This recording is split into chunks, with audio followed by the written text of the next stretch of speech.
All right. So, whenever Ready you're to ready, go? you can count down. Okay. All right. And 3, 2, 1. Wait a Hello. second. God damn it. Dude, my Discord literally freaked the fuck out. I'm sorry. This would be a funny way to start, though. Yeah. Honestly, I'm down. Nah, keep it going. Keep it going. Yeah, we're good. Okay. All right. Hello, everybody. My name is Bell, and I will be your host for today. And what am I hosting today? That is our podcast. That is the name Plugcast. Wow, that was the worst possible introduction of that name physically possible. Hey man, it's the first episode. We're allowed to be stupid. We have to show Anyway. improvement. Joining me is Goo, but also known as Lucas. Hi. The Lux, him, Yeah, you can pronounce it how you want, but that's me. and then Jamie. Yeah. Yeah, I mean, you know, the name came from whatever. Who cares? It's me. And we are unfortunately missing our fifth person who will remain unnamed out of shame. What are we? We are a variety podcast just trying to hit everything from like otaku culture such as anime, manga, light novels, visual novels, moon runes, to video games, to music, to college life, and more. We're not trying to restrain ourselves in any topic. We're trying to shoot for once every other week for recording schedule. And the style we're doing is a rotating host. So today I am your host. I'm Bell, like I said. Next week it will be Goo, and Yep. I don't know who's going to be hosting after that. It's pretty much up in the air. Without further ado, why don't we head into today's topics? First on our list is weeb merch. What I'm defining weeb merch is to be anything that is, well, frankly, merch for weeaboos.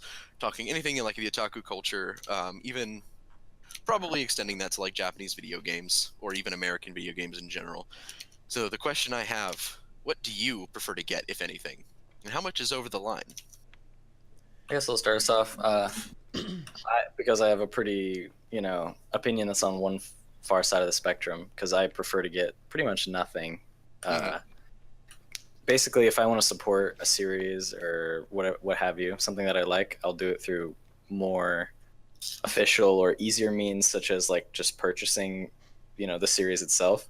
Because I think a lot of, especially with weeby stuff, like a bunch of weeby merch kind of leaves a bad impression. Especially, it depends obviously who you like hang out with, but if someone goes to your apartment or something and just sees a bunch of anime titty everywhere, they're probably gonna think a little less of you. No, they don't. Yeah, I could definitely see that, especially if your family isn't accepting of it, then you can see some issues arise. But it just depends on the situation, I guess. So I live in the American South. Rip in peace me. So I'm almost completely closeted weeaboo in that I never bring up the fact that I watch anime or read this weeb shit to anybody unless they express it first. And my merch involves absolutely zero articles of clothing. The only things that I really go for are like art prints that I get at artist alleys and at cons and mangoes. Yeah, Manga. Mangoes. I love mangoes. I love some mangoes. Yeah, they're great. Yeah, I'm kind of with Lucas on this one. I personally don't really own any like weeb memorabilia. There it is. I mean, I play a lot of games that come from Japan, but that's just kind of like what I grew up on. So and that was sort of like the whole kind of like weeb culture was born too. Like I've started playing that shit way before this whole idea of weeb came about. So at least that's what I feel. Gotcha. Somebody might be like, "Oh, this guy's whatever." So I was fairly what's the word? Fairly normal in my regards to purchasing things until I started playing Fate Grand Order and being way too into Fate. So That's now why I it own a all full. came crashing down. So I own a full Merlin cosplay. It's currently sitting at the top of my closet. You're joking. I am not. Oh god. And my biggest shame is my Dakimakura of Mosh Kirlight that I ordered while completely affected by a substance. I have not regretted it a single day in my life, though. Yeah, that substance being Fate Grand Order, of course. Of course, nothing illegal. Lysergic acid diethylene. Yeah. For me, I think there's a threshold. I have a lot of figurines, so like Kirito and Spike, etc. Just things I feel like I like the series. I might as well buy something, support it directly from Japan. I also have a lot of manga, but other than that, maybe posters. I don't think I'd go for like a body pillow or anything. At that point, it's like, would my family view this as being cringy? Do I view it as being cringy, right? So Do I value social interaction? Yeah, do I exactly. want to be accepted in the future? So So No. I live alone. Basically, well, I don't live alone. I live with two roommates, but I live out on my own. I have my own room, and the two people I live with are both weeaboos. So clearly, my shame at home is just completely diminished. Right. you were Whenever accepted among them.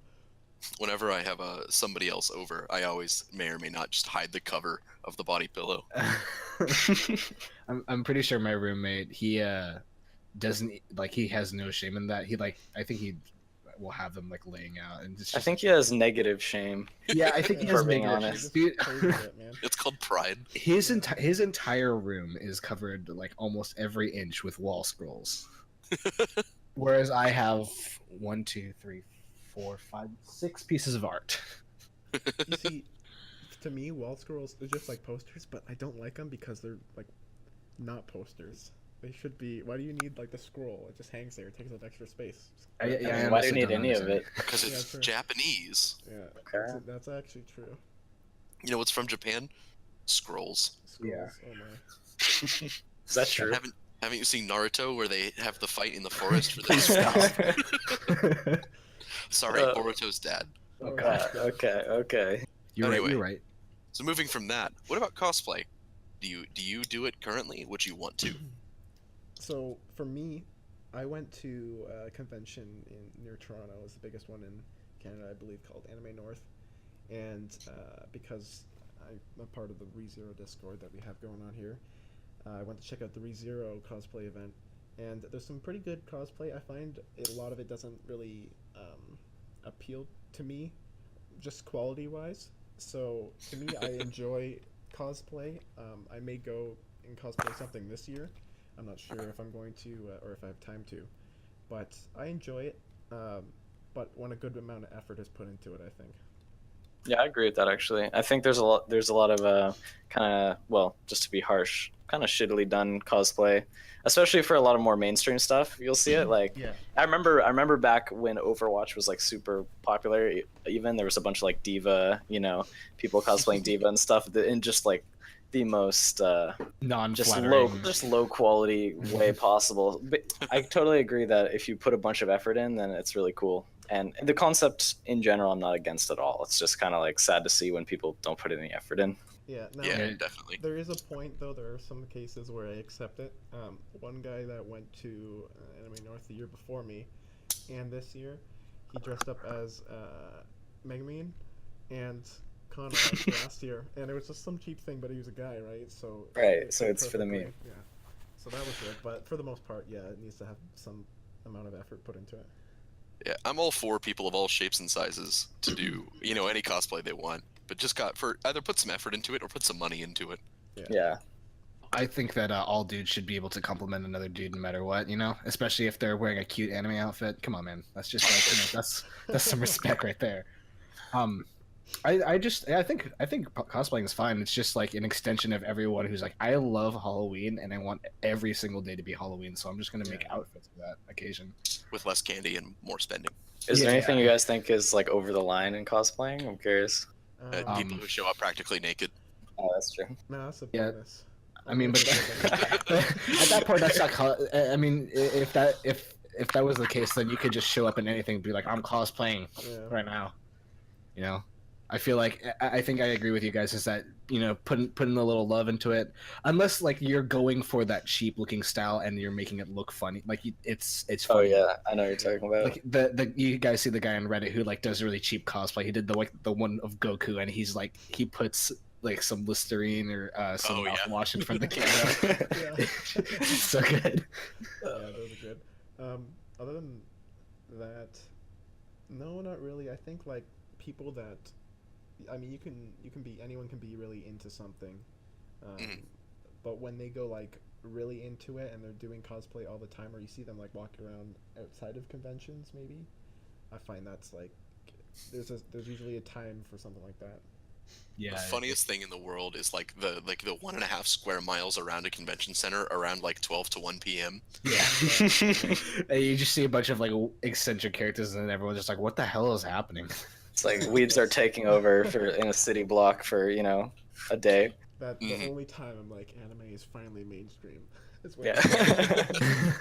My dad works in downtown Seattle, so when PAX Prime rolls around, he's just like, "Yeah, I can tell. There's just a lot of weird looking people." I'm just like, "Well, that's unfortunate. Sorry." Yeah, Shout out to all those people. my family was sort of judgy when we were driving through, because there was some sort of like just crappy cosplay that were going by, like some oversized guys that is like, okay, you probably shouldn't be in cosplay. But it was fun seeing my sister, who doesn't watch shows. She's like, oh, that's that character.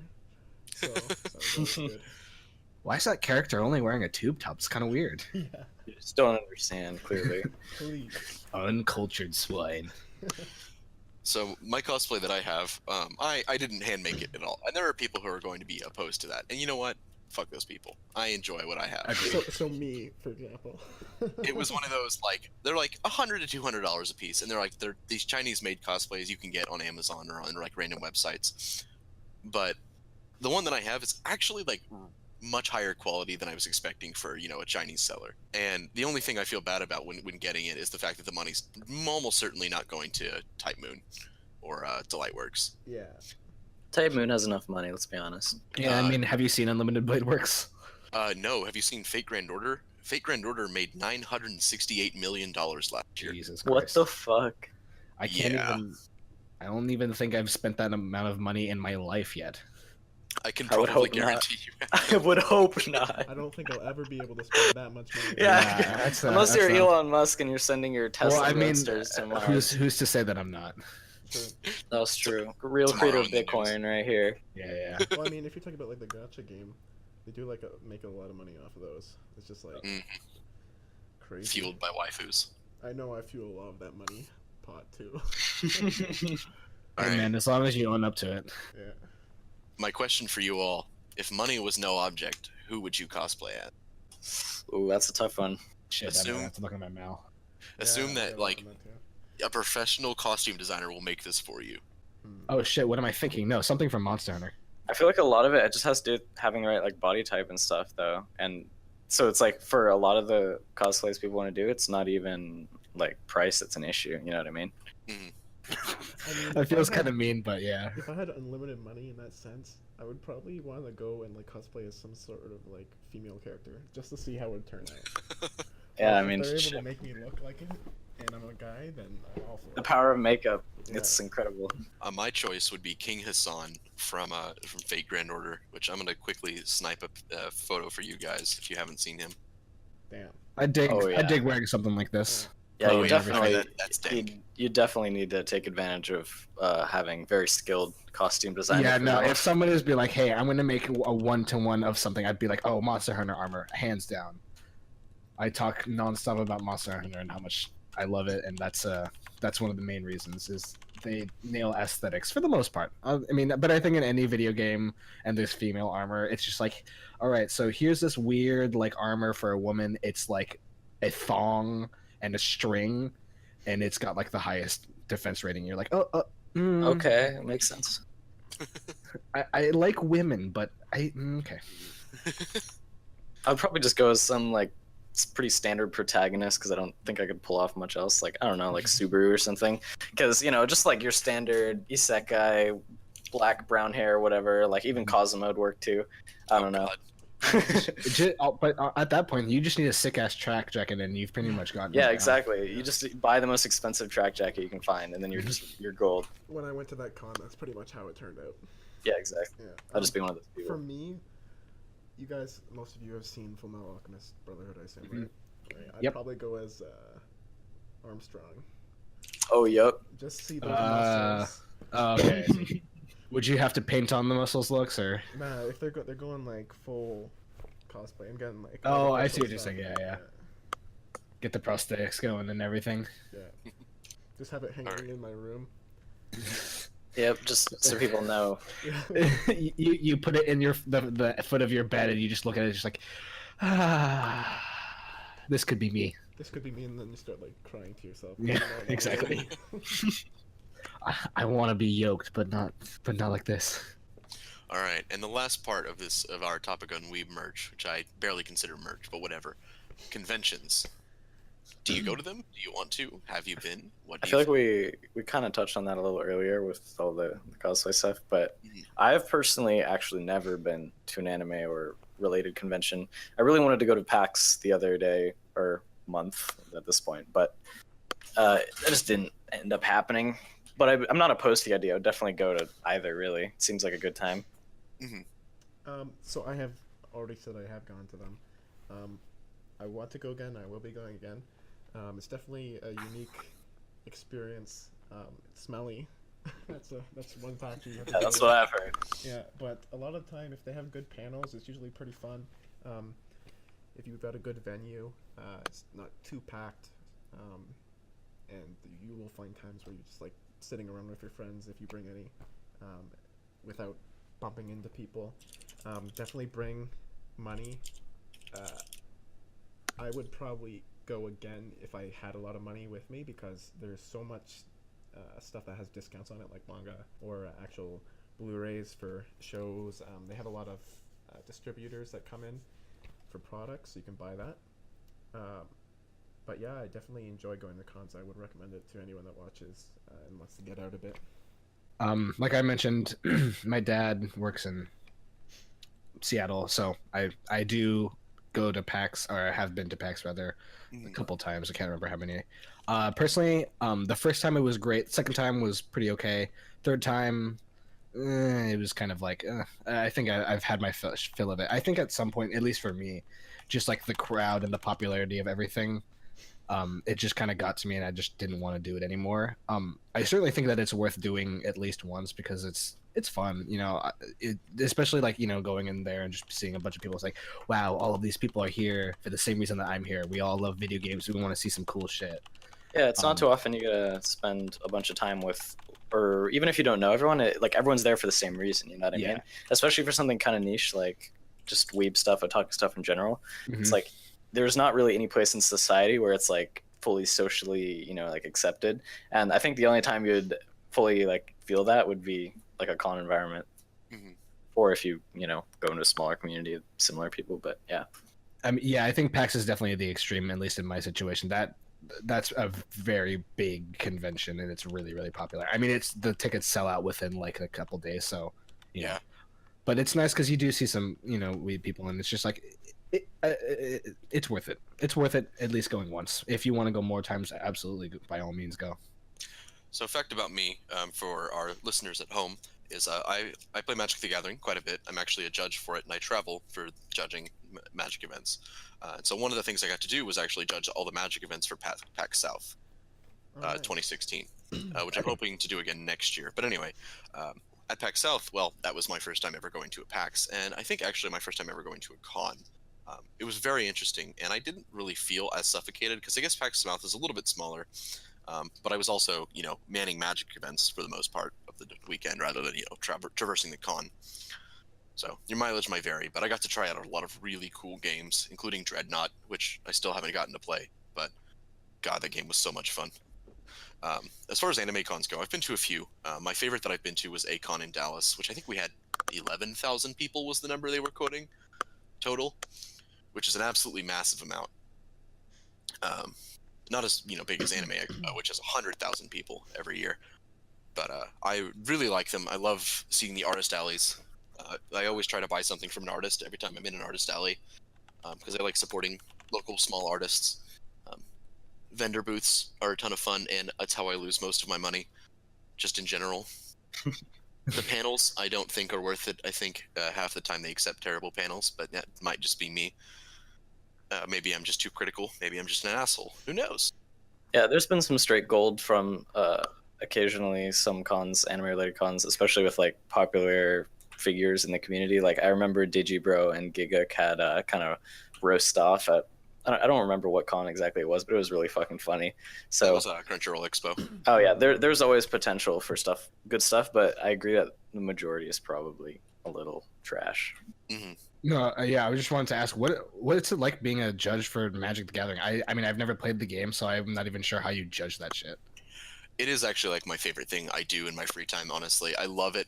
It's a combination of like just being part of the community and trying to encourage like a positive community. There's the running tournament side of things, of course, which is entering results, making sure everybody's having a fair time, nobody's cheating, nobody's bribery, nobody's bullying, stuff like that. Okay. Answering questions about rules between cards, rules in general, looking up cards for people who maybe have like foreign language cards and your opponent has a question about it, stuff like that. Hmm. Okay, cool. Hmm. And I think I've been a judge for about 2.5 years now, and I probably dedicate a good 40% of my free time to it. How'd you get Nice. into that? I'm curious. It kind of became like, I want to go to competitive tournaments, but I suck at Magic. So what do I do? That's good. Oh, sounds like a wonderful opportunity that you stole. Yeah. Also, I get paid hella well in comparison to a lot of things. Like this weekend, I head judged a pre-TQ, which is a competitive local tournament, and I got paid $150 for about 6 hours of work that I Pretty good, enjoyed. yeah. Especially since you enjoyed it, yeah. Hey, it's like it's getting paid for my hobby. So I wish I could do that. Damn. Okay. Well, time to learn Magic the Gathering. all right. So unless anybody else has any other things about weeb merch, cons, cosplay, I think we can ready to move on to our next topic. Mhm. All right, and our Agreed. next topic is technology. Um, so our main topic for technology is virtual reality. So virtual reality is something I've kind of talked about with locally with some friends, and there's pretty dissenting opinions about where it's going, how it's doing. Is it going to survive? Will it become like mass popularity? Um, where do you think it's going? Where do you think it's at now? Do you think it will hit like the mass appeal like the average video game has today? I think it's only a matter of time, to be honest. It's one of those things where it has too much potential as like a technological medium to not take off at some point in the future. Mhm. I think even the simple appeal of things like VR chat have kind of already shown that it can blow up, and that's just an extremely primitive form. So as soon as the technology is there and the price drops enough, I think there'll definitely be mass appeal.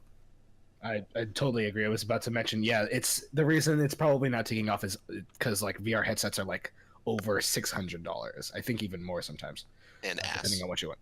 What's that? And they're ass right now. Yeah, they're- yeah, they're- they're they're pretty early bad. stages for stuff. But I totally think that there's a viable like you can see so many different people like programming for this stuff, and it's like it's totally becoming a thing, and I think that once it drops in price, yeah, it'll definitely take off, and it's definitely going to go in some weird places. I mean that I think we've seen lots of proof of that, but I think one of the biggest points that I've seen is that there's a Switch game because the Switch Joy Cons, the two controllers, they have HD Rumble, which is a term, I guess. And there's a game that the Senran Kagura people made. It's a dating sim, and basically you can date one of the flagship girl.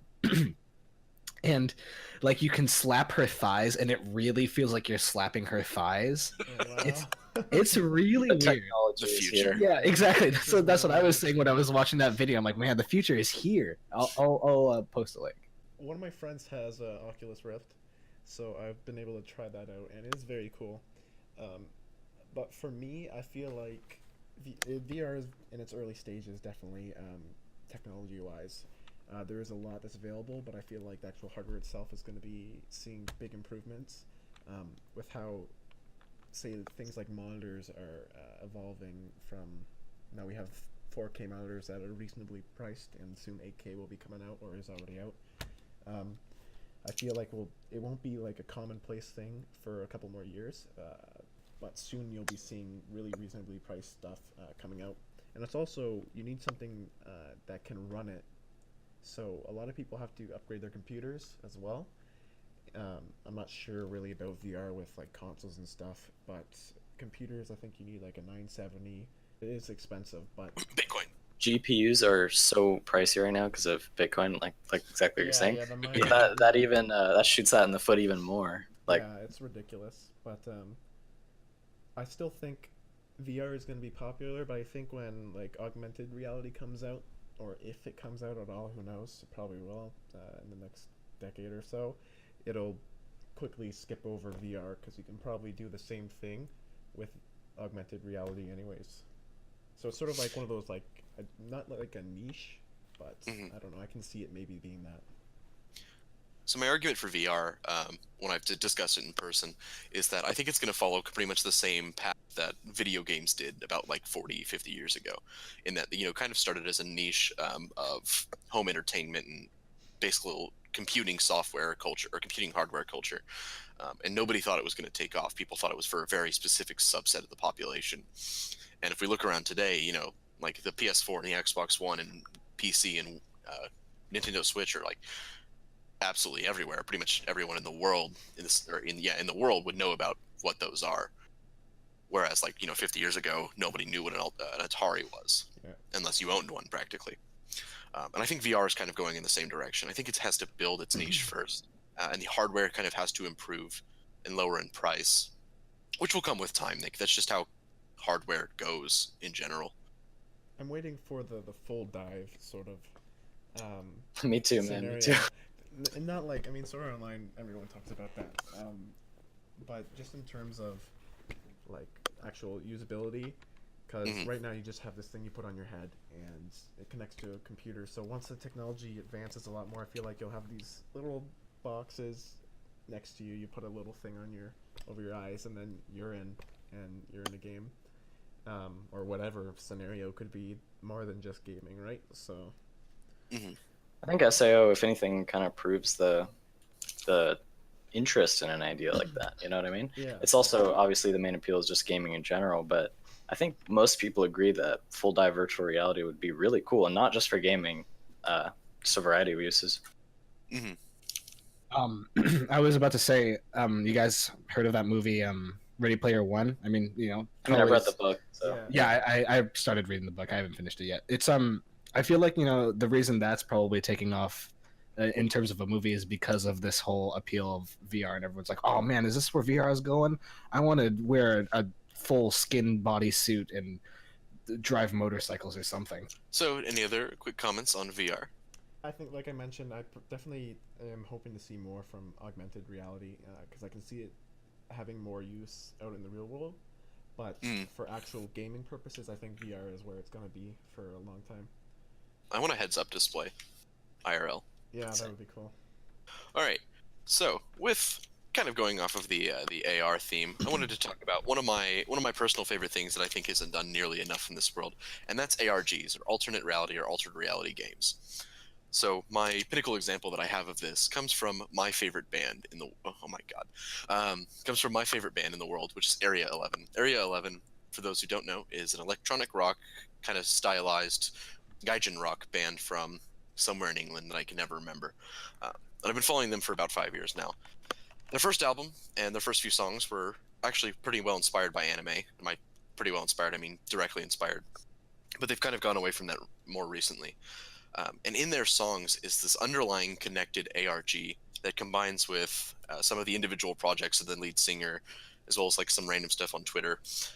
And it's been incredibly cryptic for the last 4 years, with some girl named Cassandra, some place called the Echo Plane, and something between digital versus analog. And the whole thing is represented by something called the digital haunt, which comes from one of the songs, which is a digital haunt in an analog light.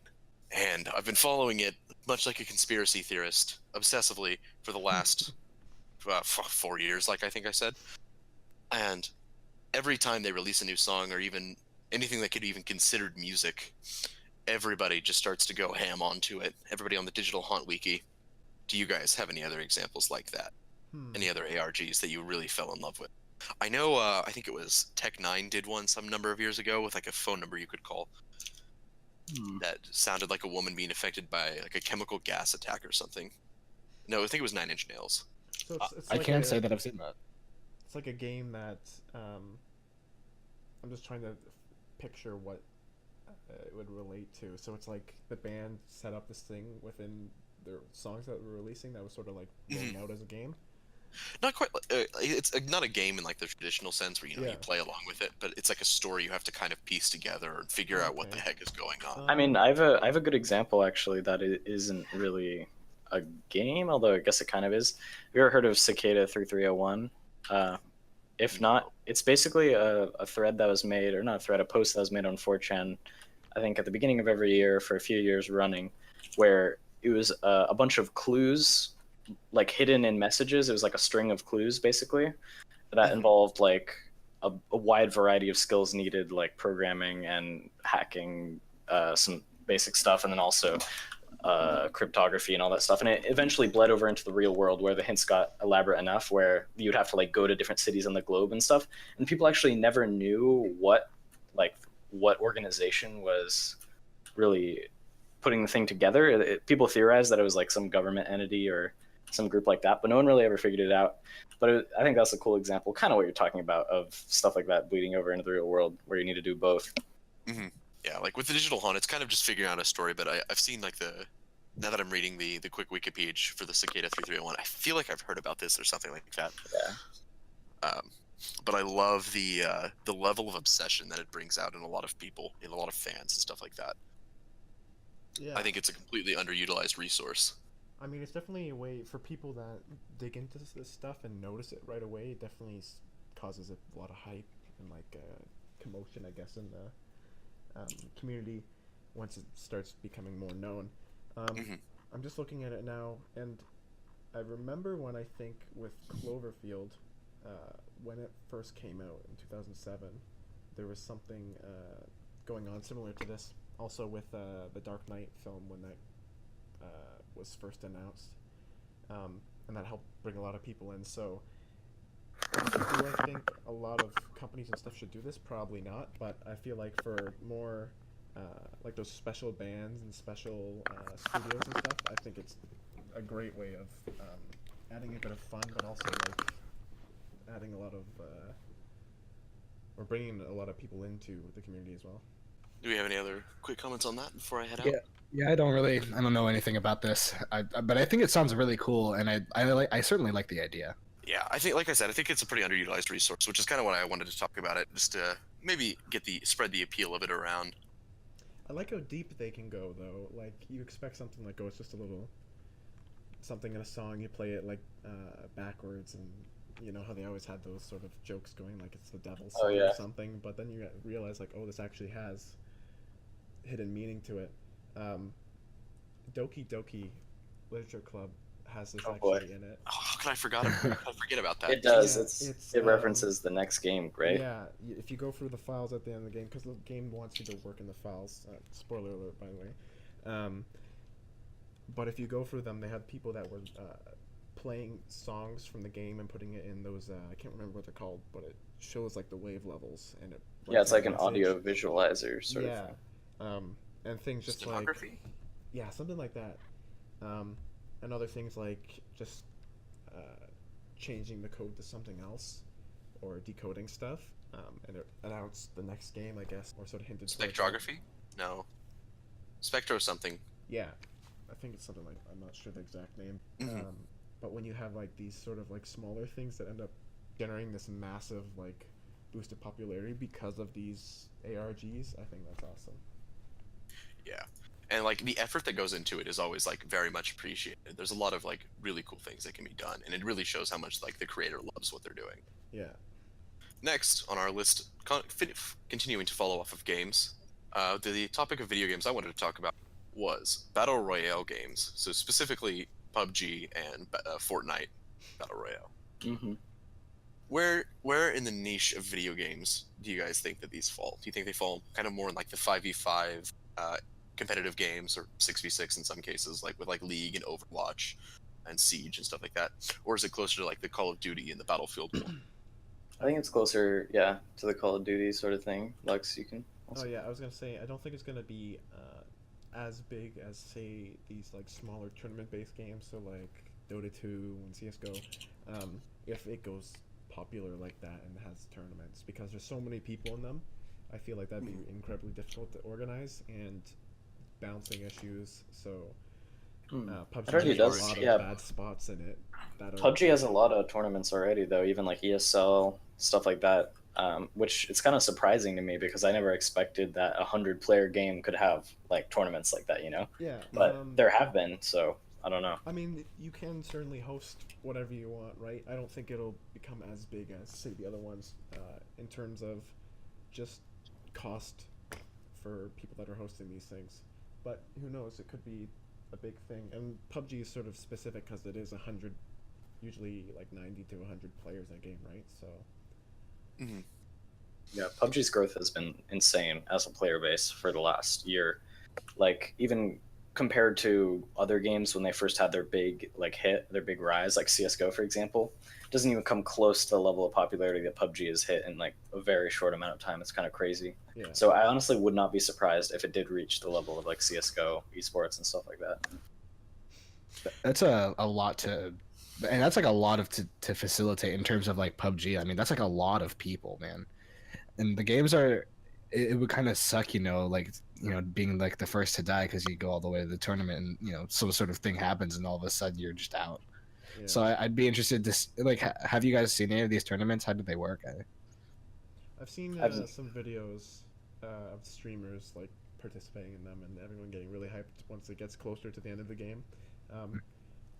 I can see those things. I feel like early game would be sort of interesting, but then you got these like moments where it's just like no one's dying or there's so many people, you're like, oh, who cares who dies? I want to see who wins, right? Yeah, exactly. I feel like it's just waiting to the end, really. Yeah. Mm-hmm. I mean, I think the point about like having a lot of people making it difficult to set up isn't that valid because like take StarCraft 2 for example. I mean, you guys probably don't still follow StarCraft, but I do. Basically, there are 4 events per year, which have 64 players each, I think. So like 64 to 100 is not that huge of a jump, Yeah, especially considering StarCraft is a game that's obviously as an esport much smaller than PUBG will probably become. Are they all playing at the same So- time? No, but it's like bracket play. But that's actually harder to set up than just 100 Yeah, player yeah, game. I would agree actually. But I mean, it's I obviously not just disagree. one. It's not just one game they're playing. Yeah, give me a sec. It's not just one game they're playing in PUBG. I'm pretty sure because one game just decide the tournament obviously like doesn't really work. I'm pretty sure they play like 5 or something like that. I don't know. But continue, Bell. So I kind of disagree. I think when it comes to like bracket play, I think bracket play is the easiest thing you can do. I mean, like there's like 10 million bracket softwares up online, and Well, it's actually a little more complicated. I oversimplified. There's group play, and then it's only brackets in the quarterfinals and after. Gotcha. Yeah. Well, for me, I'm thinking more like you need to have 100 computers running, no issues whatsoever, Right. between stuff, right?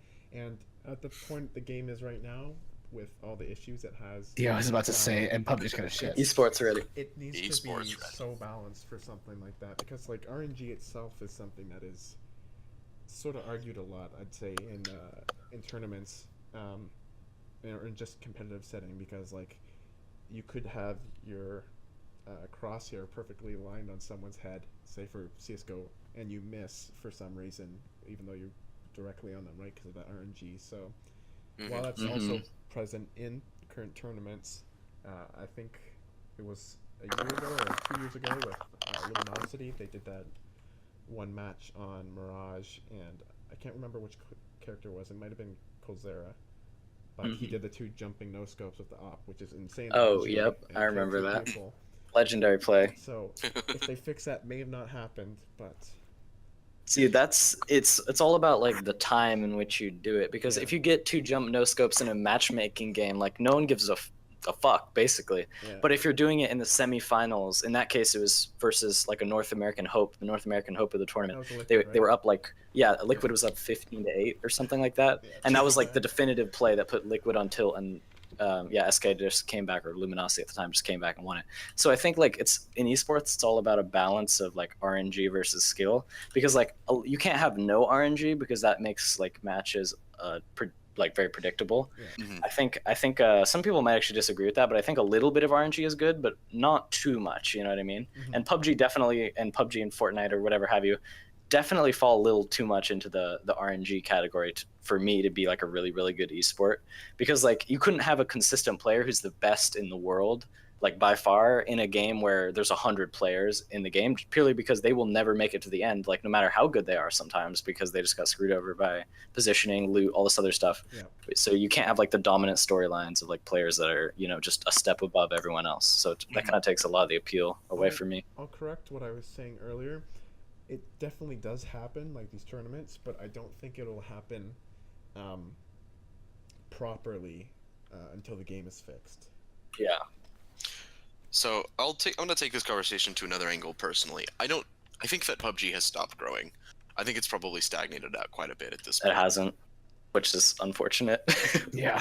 I think that, yeah, I mean, as far as like just sheer player base goes, I think, yeah, the numbers would probably disagree with me, but a lot of the like the popular coverage, like YouTubers playing it, streamers playing it, has kind of diminished as far as I can tell. Fair. People have moved on a lot to just other games in general, onto Fortnite. I've been seeing a lot more people playing Fortnite now because of it.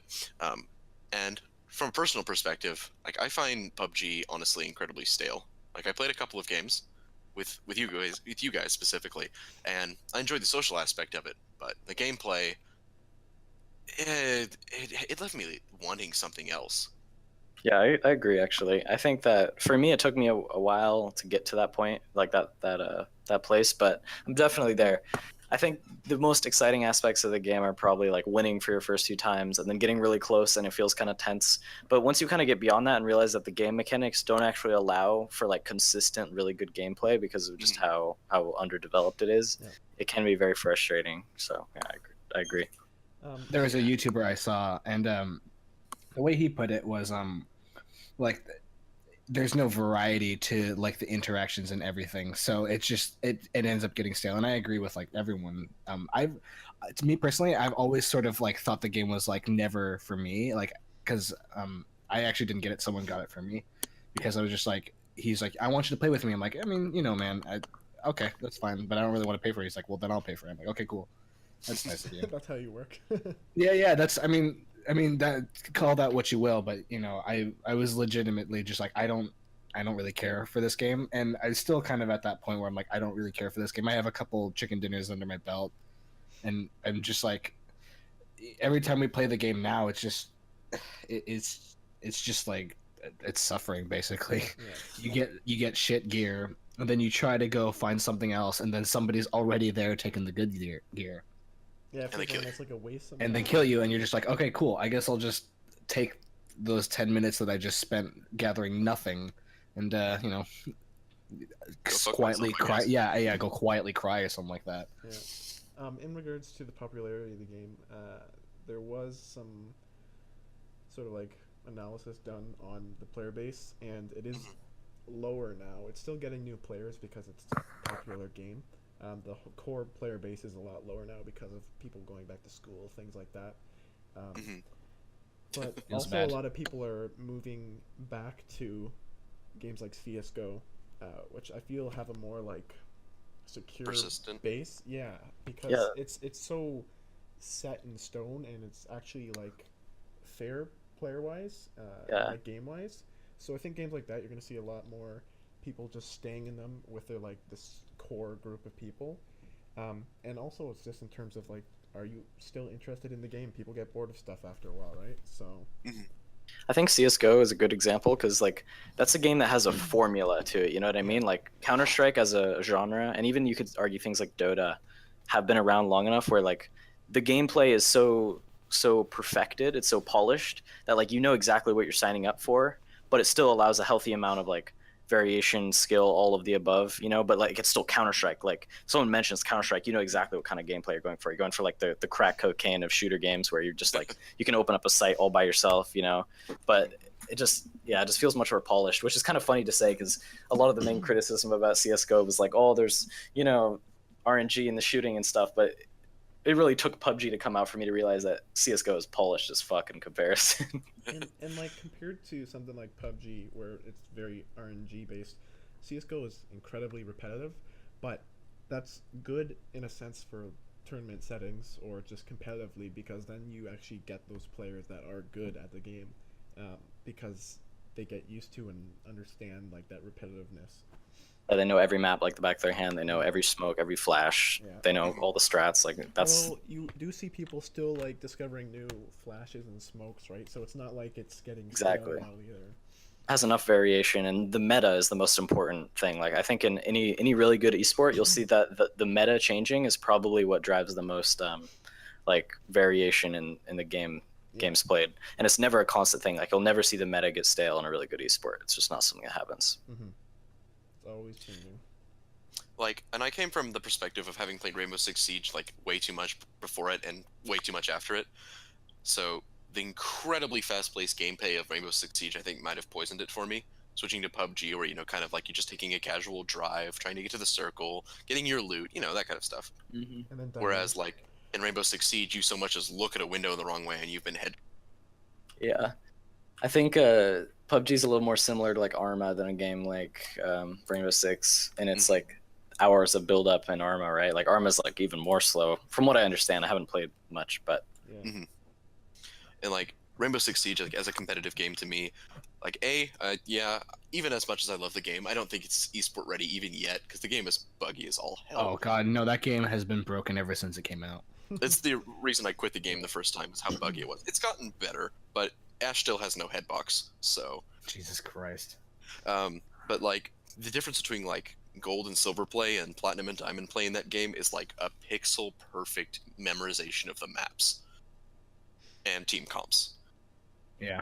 Which to me I think is actually like pretty interesting because it does reward it does reward skill really well, and there's incredibly little RNG in the game, other than like maybe gun recoil, and that's very controllable. Yeah. But anyway, that's just me talking about Siege because I can't stop playing the game, even though I haven't played it in 2 weeks. Yeah, they're different, for sure. I know what you guys are talking about, but let's talk about what I want to talk about. Exactly.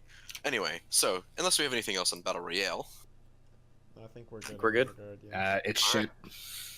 then we come to our creme de la creme of today's discussion portion, and that is the roasting circle. Oh, Us already.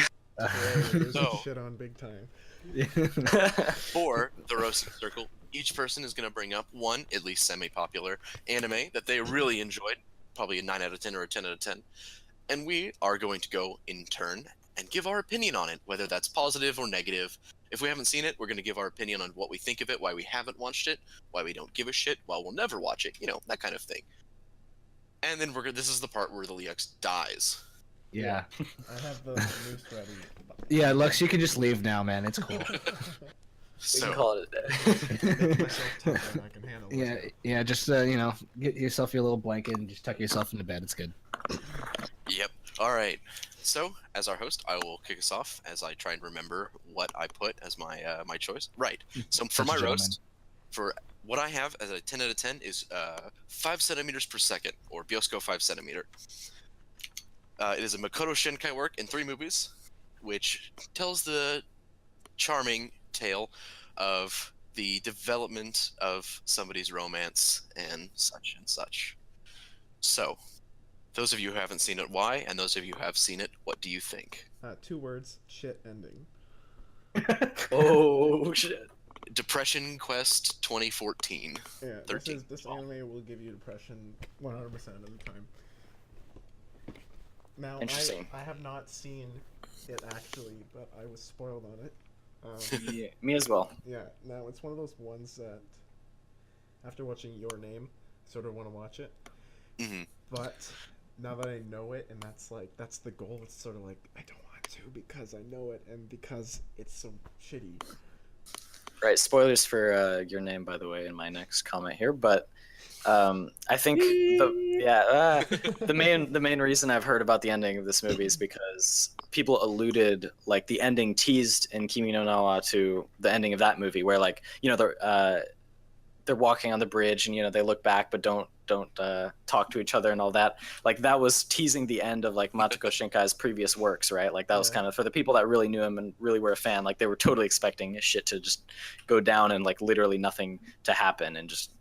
But he kind of subverted that, which I think actually contributed to the popularity of Kimi no Na wa. But Kimi no Na wa aside, I still want to see this movie because Matoko Shinkai is a god, and Makoto. Oh, really? Huh. Yes. More you Is it know. really? The more you learn. The more More you learn. Or maybe But maybe it's just dialects. You know? His films are beautiful, honestly, in art, and I know they can be a little less consistent in writing, but just for the visuals alone, I would absolutely watch this film. Mhm. So when it comes to like the ending of 5 centimeters per second, I absolutely loved it. As much depression as it gave me, because of how realistic it was. It was brutally realistic and kind of hit a lot of the memories to me. So that was my primary reason for it. Also, whenever they teased that similar kind of ending in Your Name, I was sitting in the theater with three of my friends next to me, Yeah. and I was ready to. If Makoto Shinkai was real, I was gonna go to Japan and beat him up. It was After- snowing after too that at that ending. scene, right? Yeah, it What? was. Yeah. Yeah, it was. the It was snowing. tease. But after we watched the movie, the very next day, we got like most of our friends together, including all of us who watched the movie, and we did a Makoto Shinkai marathon, and just watched all of his movies, or most of his movies, including Garden of Words, Bioska 5 Centimeter, A Place Promised in Our Early Days, There's a Voices lot of a Different Distant Star. really good ones by him, and his endings are quite often Depressing. Yeah. Now, depending on the show or the movie or whatever, this one, from just hearing it, I might actually like it if I watch it. But I'm accepting of these endings. Like, the OTP doesn't win. That's fine. with Same. me, so long as it's not actually like my favorite character. But So, go ahead. yeah. So for the most part, I think I wouldn't really shit on it, other than the ending being bad without me actually watching it. So The tag, beautiful tragedy. yeah. I'll almost never try to shit on something for trying to go unorthodox with its ending or something like that. Like, I think it can definitely like not contribute towards how good it is, but it's usually not really a horrible negative, especially if it's like it's obvious the story is written and meant to have that conclusion. If it's like some asshole ending trying to be totally different, then it's definitely cause for shame. But if it's like a planned offbeat ending, like I'm okay with it most of the time. Yeah. Okay. I feel first of all, never heard of 5 centimeters per second, 5 centimeters per second or whatever. Yeah. Probably not gonna watch it. Not really interested. And I couldn't really tell you why. I just it doesn't sound that interesting to me. Maybe it's just because I'm not super into those kind of movies. Interpersonal drama. Yeah, not only that, but I mean, like it took me a while to watch Your Name or Kimi no Na wa, what have you, just because I was just like, it doesn't seem like that kind, like my kind of movie. Which I think it's a very good movie in general, but it's certainly not one that I would call like. It's not one that I think I would watch like on my own. It had to be one that was suggested to me. But I wanted to say something about endings where I kind of disagree with everyone. Where I feel like, I mean, but I think I might be agreeing with you guys. So stop me if I am.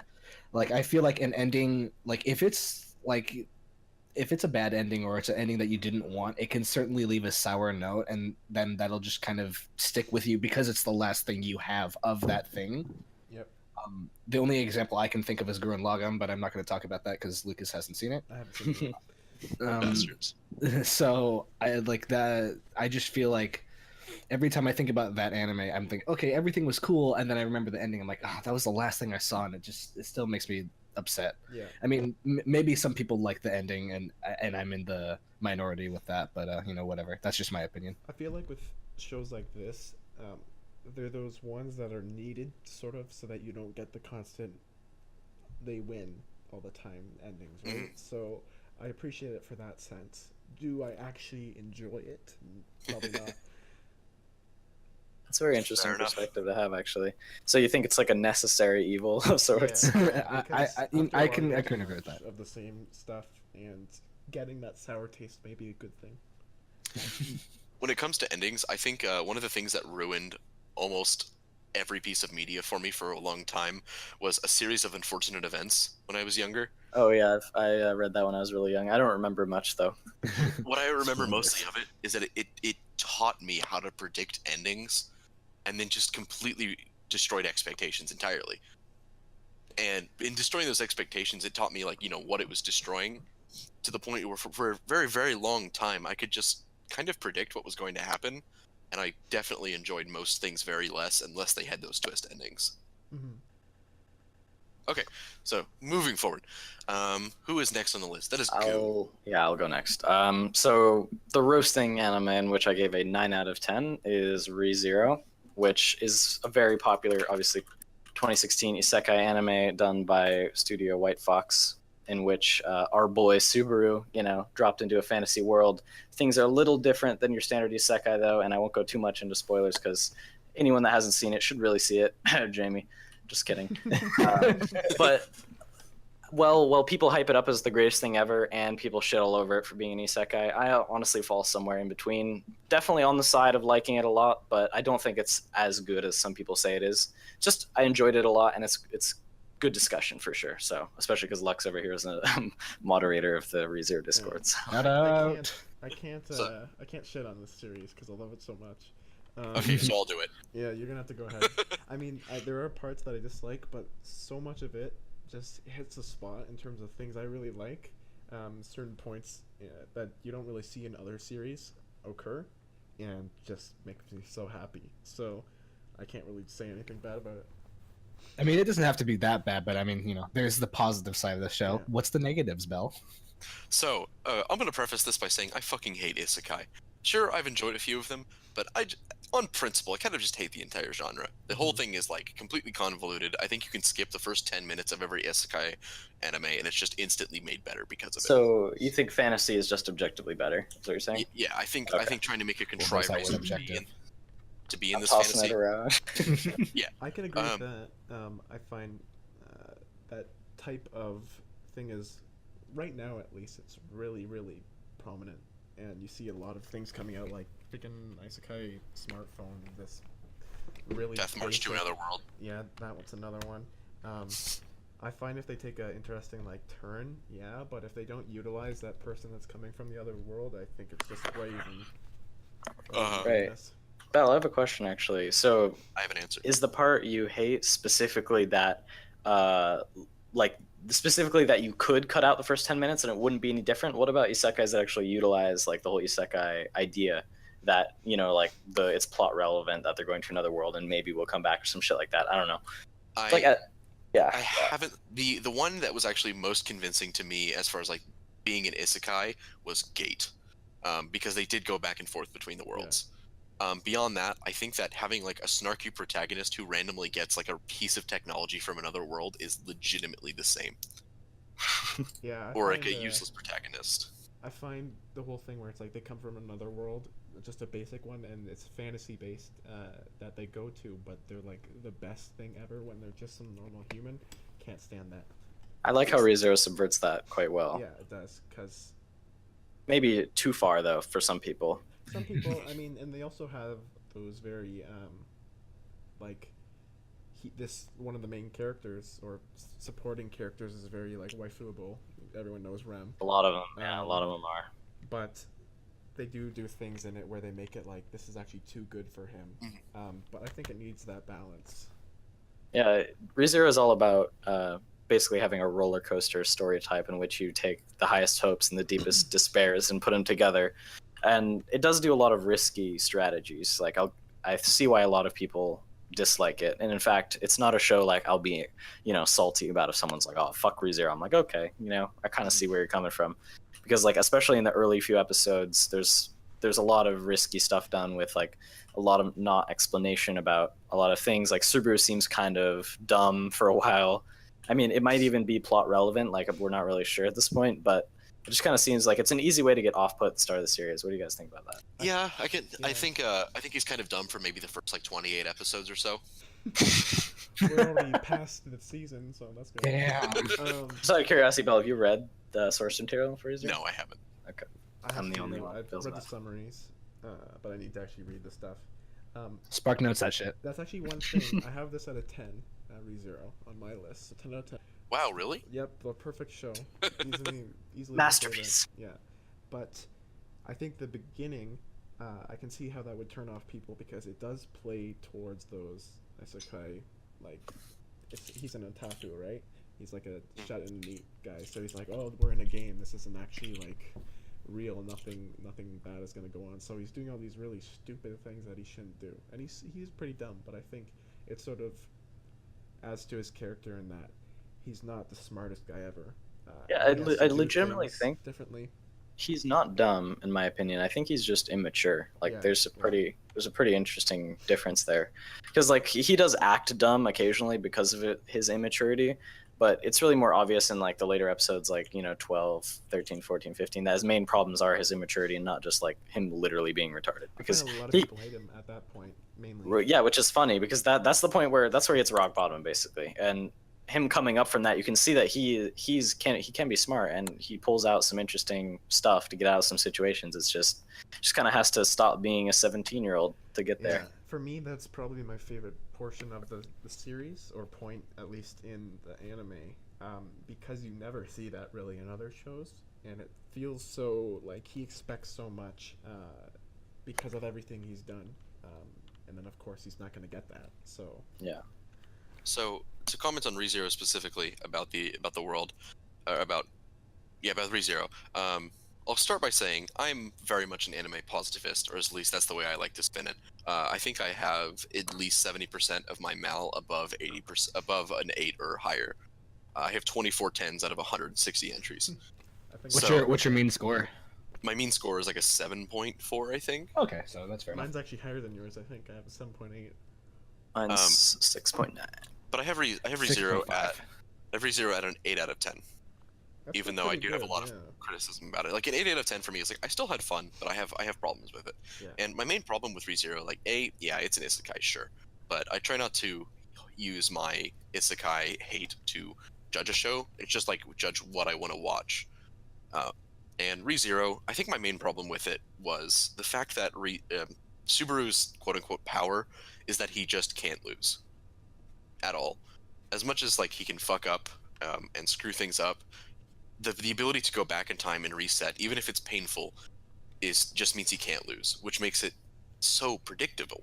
Yeah. I can agree with argue that. with this all day actually. So I think that it is literally being developed. His power is being developed as a plot point in order to fuck him over more later, and I think that becomes a little more apparent after the anime series, which basically the power of it's basically a double-edged sword, essentially. The fact that you could return, but after some crucial event that you can't change, also, leaves more power for him to get fucked over. Not to mention that the whole mechanics behind it in the story are very fucky. And I really can't dig deeper on this without spoiling like everything, but it's definitely not like a long-term thing where there is just no meaning whenever he dies. There's no difference to him whether he dies and the world is just like he gets a new one. Like there's definitely loss, shall we say. I'm sorry I'm being kind of vague, but Yeah, I get you there. I actually prefer how it's used in this show to something like Steins Gate. I assume almost all of you have seen it anyways, right? Or Steins Gate? Yeah. If you haven't Well, seen most it, of us. yeah. So either way, it's pretty. Most people know what it's about. But the way it's used here, there's so many negatives. You don't know if you're gonna even return when you're killed. It hurts to die. So a lot of things like that, you don't know where you're gonna respawn, right? So I think it's used good, and it has its drawbacks, but it also is pretty damn overpowered. Okay. Psychological ready for- trauma alone is a it's fat a big downset, one, as the yeah. kids say. Y'all ready for my opinion on ReZero? Oh yeah, Let's go. hit us with it. I dropped it on episode 1. Hot take. Yeah. The reason I did that, and I feel like it might be because I haven't picked it up because of what I've heard, like basically a watered down version of what I just heard here. I think that like all of the things, both the positive and negatives, makes me feel like I don't really want to watch the show anymore, even though I did when it first started airing. Mm-hmm. So I watched. I actually kind of fucked up. I watched the second half of the first episode first, Yep. and then I watched the first half. But it made sense. I was just like, oh, what are all these characters doing? Oh, okay, this makes sense. Never mind. But like I think the second episode came out, and I just like started watching it, and something about like the first episode, and maybe maybe it was because I switched the orders, and this was all like me not watching the show is due to my complete fuck up. But the second episode started and they started talking, and I was just like, I don't really want to watch this right now. I'll pick it up later. And I kept on telling myself that as every single episode came out. Yeah. And at some point it just like it felt like too much to me, and I was just like, there's no way I'm gonna watch this. There's absolutely no way I'm gonna start watching this again. So I just kind of had to drop it. So I think it can be argued, at least for me, that I dropped it purely due to chance rather than how I actually feel about this, because I might actually enjoy the show, but I just don't really see myself watching it anymore. I think for you, it'll be one of those ones like you have some free time and you'll be like, you know what, let's actually give this one a chance. Let's hope, man. In my opinion, or at least from what I've heard from you, I feel like the second part of the first episode, because it's like a two-parter, is better than the first episode. The first one feels very isekai, so you've got like this otaku guy. It's all cringy stuff. But Yeah, the second maybe one that was actually what it was, but- applies things. So if you went back and you watched that after you saw like the second episode, it might be sort of like a distasteful thing because you're expecting this for the rest of the show, right? Maybe that's what I'm thinking. Maybe it was completely due to chance, or maybe I actually just didn't like it. I really couldn't tell you because that was so long ago, and my feelings for this have just kind of Changed over time. faded. Yeah. Yeah, I mean, I definitely recommend it. of course you would. Unbiased in terms of unbiased. Completely. Because it's a great show, but you know. All right. So next on our list, let's skip over to Jamie. Oh, me? Oh yeah. Okay. So I'm thinking actually I might switch it around, but maybe not. I'm gonna go with my roast being Kizunaiver, which Okay. was a Trigger anime. And the best way I can describe it is that it is forced drama, the anime. So I watched But it is done in such a way that I feel that is really, really clever and super funny. I will say that this is actually not this is probably my least favorite Trigger anime. That is not really saying a lot because I love all Trigger anime. Mhm. But I gave this one a 7 out of 10 because I felt like, one, it being a single core kind of sucked. I wish it was longer. Two, a lot of the romances did not make any sense. There was only 2 that made sense, and then the rest were just kind of like, actually, no, there was 3. So in that case, that means like 2 romances make kind of sense. Were you Team Blue or Team Red? Oh, Team Blue all the way. Same. Good answer. Good answer. Okay, so I'm gonna be the one that's gonna get roasted for this. I was Team Red, so this show was very painful for me. Especially with how Spoiler alert. Yeah, spoiler alert. You'll know when you watch, but I really enjoyed it's so quick premise. All the main characters are basically connected to each other, so they share sort of like feelings and pain. So that's sort of the main premise of it. So it gets very drama-y, and that's sort of where the forced drama comes in that Jamie mentioned. But I also agree. I think because of that, not just because the show, it's like forced drama is bad. I think the way it was utilized, you wanted forced drama because it became more like convoluted and interesting. But the romance stuff, don't watch it for romance. Just watch it for like the drama. The dude tries to recognize a girl by looking under stairs and looking at her underwear. I forgot about that. But I want to say, Team Red is not a bad choice. I will say. I just think that Team Blue is a much better choice. I agree with I that. think Team Blue was interesting. I feel bad for Team Red fully because Me too. immediately it's like I love this character, and then feels bad, man, all the time. She got. And then, I and would've then there's, known. is it like orange hair or pink hair? I don't know what color she was. Nico? Blonde. Nico. Yeah. Even Yeah. more feels She's bad. great. That's Oh, just God, that's wa- That's a Oh, wakey right. wakey, big mistakey. That's a fat That L. was this was that made me bring the score down. So I If we're actually there- give this Good anime for at a Trigger. 10 out of 10. Wasn't like Give it a 10 out of 10? Really? Yeah, I really, really loved this show. I watched it airing, and I loved every episode. I was actually Team Red for the first like half of it, probably, and then I switched to Team Blue once I kind of realized what was going on. And I loved. I'm probably going to be called pretentious for this because I'm pretentious. But I love the callback to Ava with the last 2 episodes, and that might just be me. A lot of people called it convoluted and pulled out of the ass and copying Ava. And you know what? Screw those people. I enjoyed it. I loved every minute of it. Although I'm somebody who can unabashedly enjoy something, especially when it gets convoluted and stupid like that. I'm gonna sort of go off of what you said there. I'm actually thinking of postponing my viewing of Ava because it seems to be like connected or like inspiring so many anime, and I feel like I'm gonna start comparing everything from that and give like a negative taste. So I don't actually think I would disagree with that I because will watch it soon. It's Yeah. just my thoughts.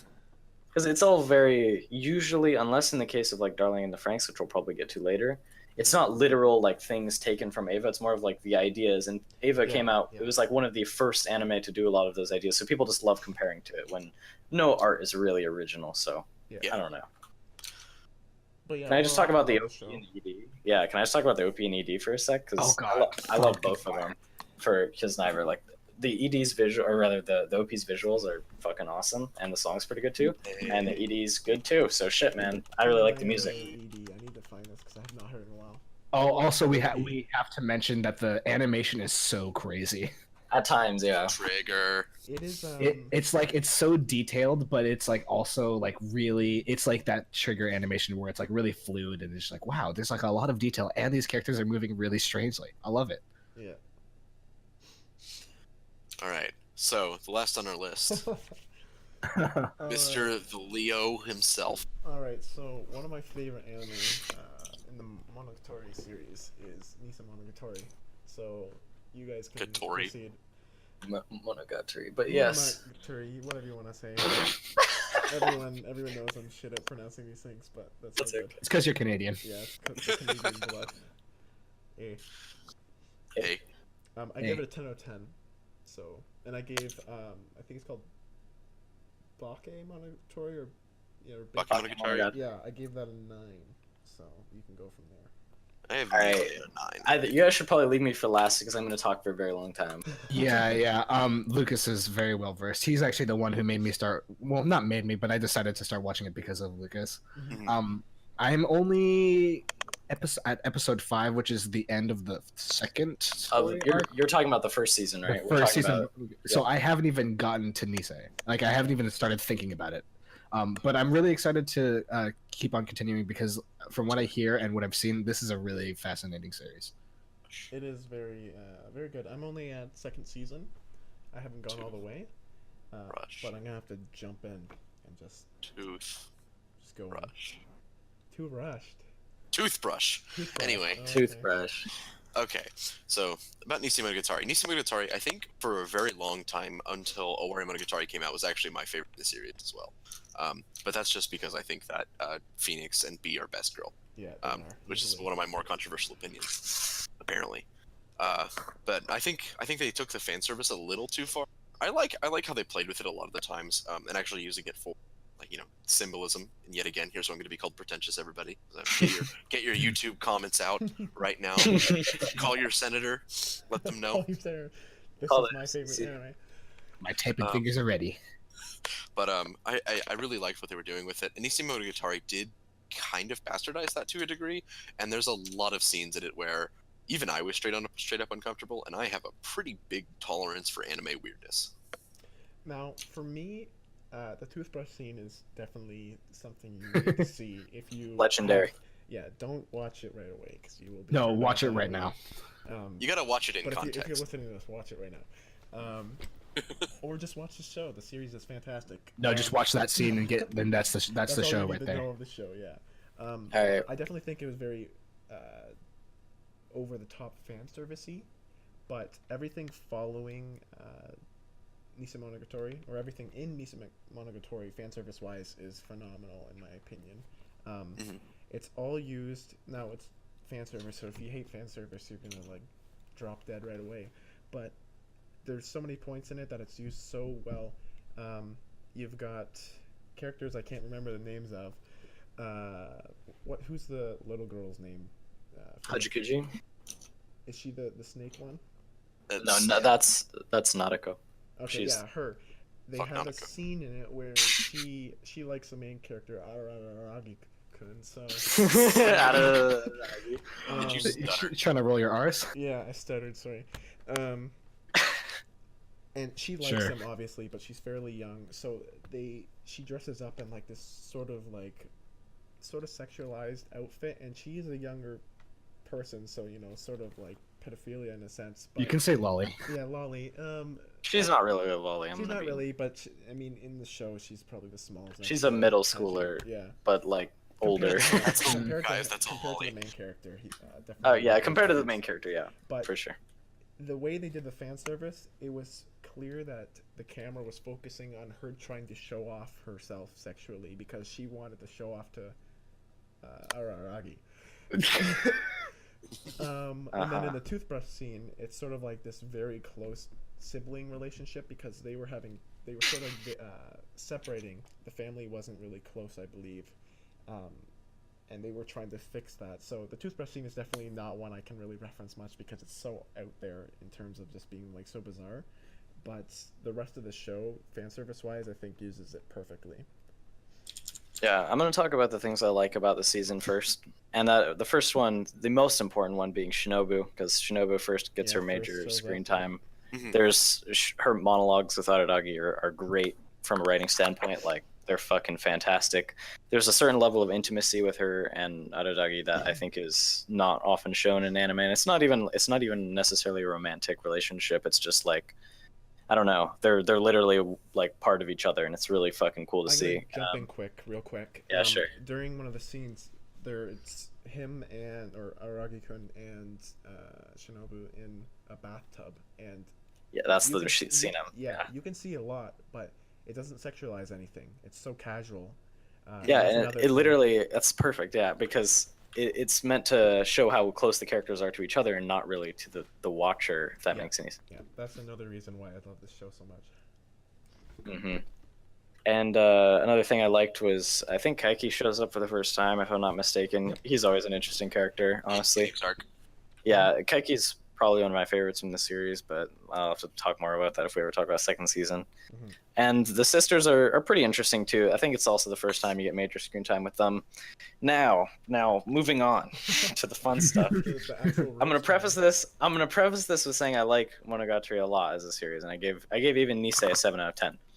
But I think that the fan service in this season, as you said, a bit over the top, definitely clashes with the themes it's trying to produce. Because even the arcs that contain like the toothbrush scene and all that, they're trying to be serious a lot of the time with their like family relationship stuff like that. Basically, each sister arc is like has some good morals and story stuff in there, but it really clashes with the amount of fan service that's in there. I mean, it also makes it really funny at times, which is a bonus, I guess, but they went very overboard, and I think it's a little unacceptable. In fact, I'm not sure if this is true, but I heard that Nisei Monogatari was literally a fan fiction written by the author, not meant to be a canon part of the series. So take that as you will.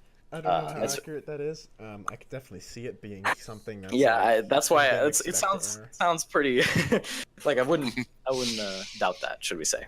For me, I think yes, there's a lot of fan service, but I think it was so well done that it really added that intense sort of like emotional feeling between these characters, because I don't think anyone was nude other than in the bath scene, and you don't see everything.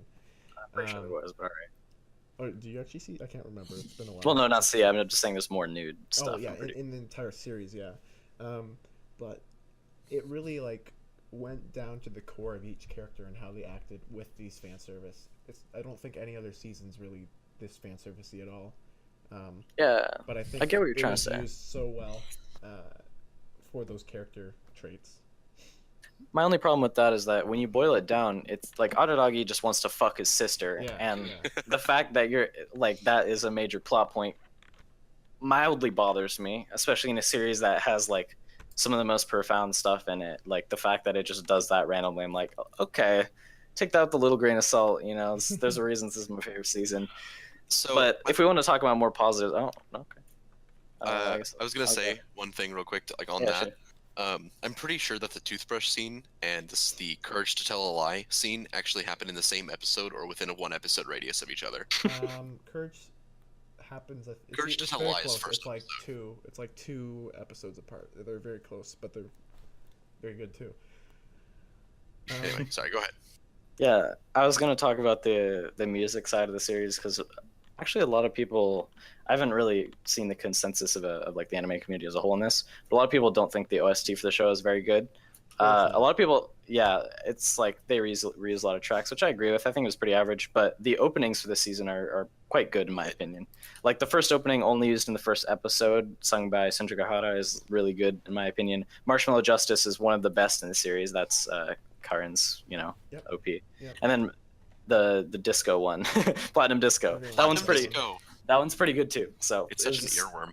Yeah, solid musically, at least OP wise, all around. And then Claris doing the ED was pretty good. It's decent. Yeah, I like that one too. For the music, definitely not some of the best stuff I've ever heard, but they do use it pretty well. Like it's got that comedy base that they're going for those comedic scenes, so it works in my case. But not like ReZero or like Fate level good soundtracks. Yeah. Also, I do like. Back to that other portion. You guys know I am a fan of Emoto animes. Of course. So the soul sibling connection I think is really deep, a lot deeper than just like Sure. meeting someone. So also because it's taboo, that's my opinion. But that's why I like this one a lot more, just because Sure, it felt sure, a sure. lot Shake, closer. shake my head, Lux. Yeah, shake my head all you want. I love that shit. Okay. All right, Anyways, that's so all for me. So let's take a quick break. We're gonna go listen to some songs, and we're gonna bring you our next half of the show. And by next half, I mean like last 10 to 15 minutes. So just to kind of give you guys a rundown, our usual weekly topics are just going to be discussion oriented, like these last few were. And then at the end, we're going to have our weekly topics where we kind of just share some of the things we've been enjoying this week. Maybe not to discuss too deeply into them. yeah, quick And- synopsis sort of thing. Like what you really enjoyed compared to Yeah. other shows you've seen. Just thoughts, all that stuff. It's a way to kind of share like things that we enjoyed this week. Right now, we're going to go listen to each other's song of the week. And we're going to come back and give some quick comments on it. So Alright. we'll be back after these fine non-messages. All right, now we're going to listen to music. And welcome back to the Plugcast. We just listened to some music. Welcome to the Soundbyte, where we're going to talk about our song of the week, our earworms this week, and a quick explanation and exposition on a music genre. And we'll get to that at the end. So this song of the week for me is The Framed One, Betrayal in the Watchtower by I the Mighty. So this is a song that I found in the math punk or mathcore playlist on Spotify. Math rock is like kind of punk rock, but with a lot of really complex, irregular time signatures. So it can sound like discordant or dissonant at times. And Betrayal in the Watchtower isn't too different. But one of my favorite things just in the world is when music has a story. And Betrayal in the Watchtower has a very, pretty obvious story. So that's just why I like it. What did you guys think of it, if you listen to it? I'm gonna I'll go first. I'm going Oh, to go first. I'll go and say second. that you can Oh, actually go oh, first should we go because first? Fuck. you- All right, you- I'll go first. Yeah, go first. Yeah. So I didn't really have that much time to pay attention to the narrative of the song. I just pay attention to the more of the instruments and like the style of the Mhm. song overall. But I was a pretty big fan of it. Had a nice like kind of fade in into intensity wise towards the middle of the song. Pretty solid vocals. I'm always down for a singer that kind of sounds like that, if you know what I mean. It's kind of hard to describe. But the only thing I could I don't know gripe about in this song is that the instrumental breaks. Usually I'm not a huge fan of when there's just like a 30-second period in a song where it's just kind of like just in some instruments and not a solo or anything, but just kind of like a chill moment.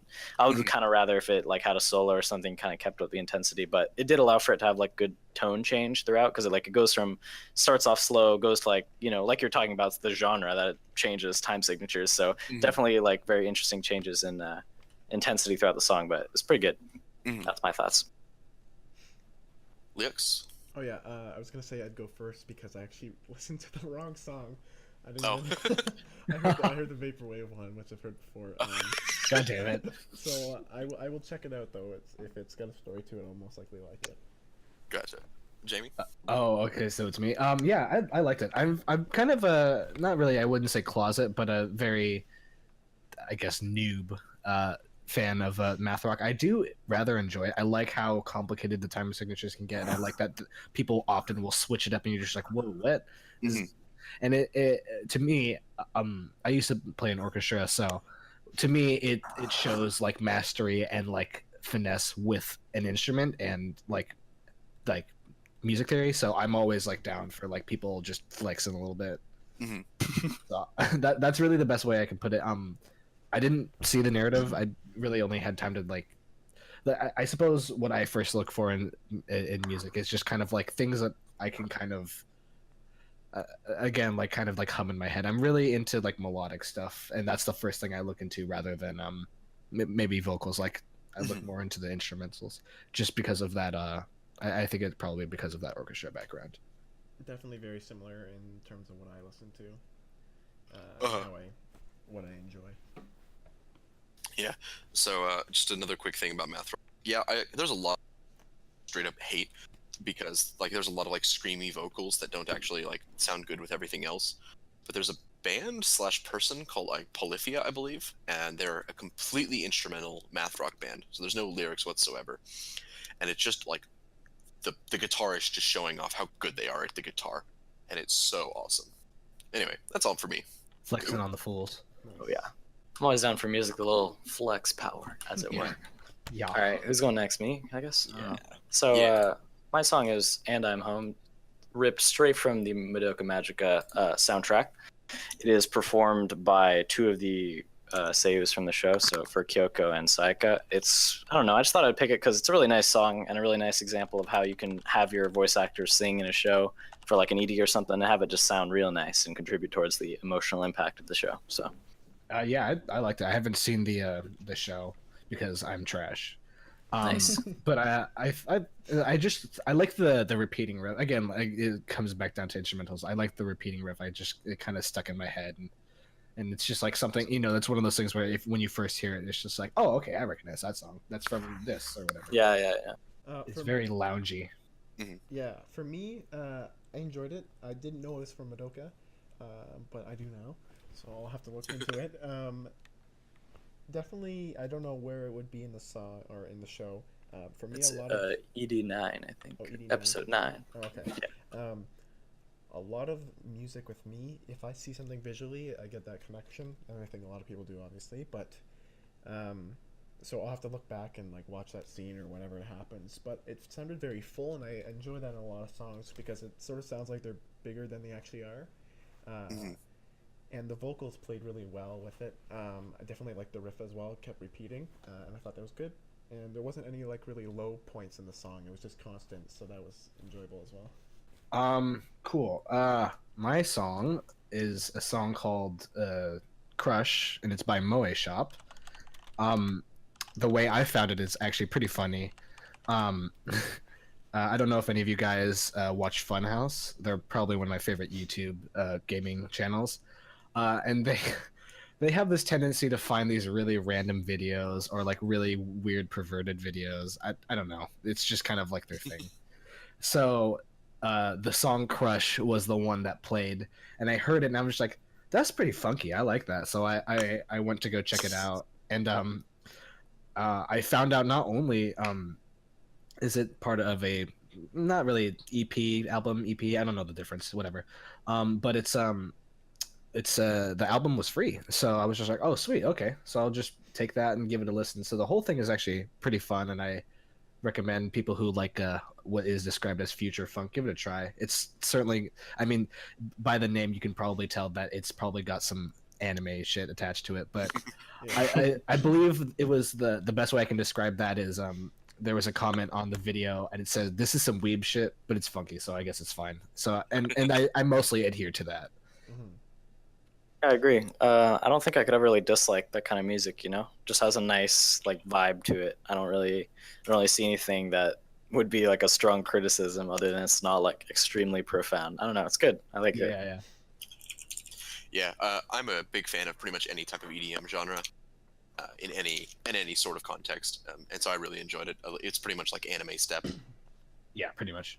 And that's kind of why I first noticed it. I haven't listened to this kind of music in a while, but this is something like that I listen to over just like I have like, the entire thing is like 12 minutes long, so it's just like I'm walking home, I'll play the whole album. It's good.